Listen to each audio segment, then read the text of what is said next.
আসসালামু আলাইকুম রাহমাতুল্লাহি ওবারাকাতুহু।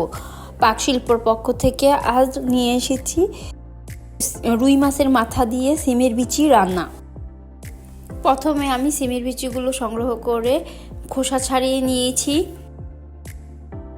একটি কড়াইতে পরিমাণ মতো তেল দিয়েছি। তেলটা ভালোভাবে গরম হলে পেঁয়াজ বাটা দিয়ে লাল লাল করে ভেজে নিব।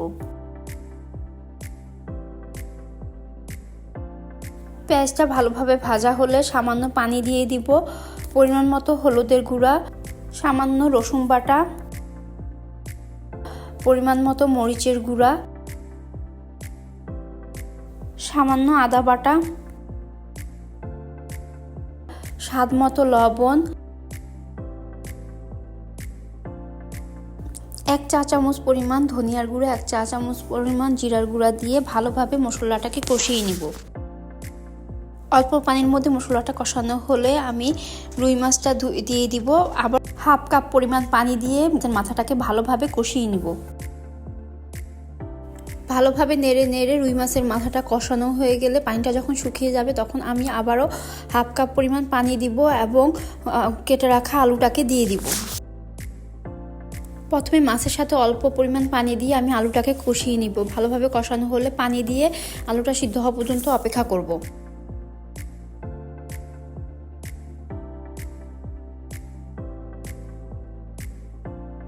আলুটা সিদ্ধ হলো অল্প পরিমাণ পানির মধ্যে আমি সিমের বীজটা দিয়ে দিব।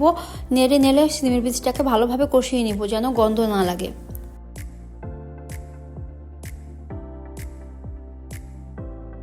সিমের বীজটা ভালোভাবে কষানো হলে কাঁচা পাকা টমেটো কেটে দিব এবং পরিমাণ মতো পানি দিয়ে ভালোভাবে উতলানো পর্যন্ত অপেক্ষা করব।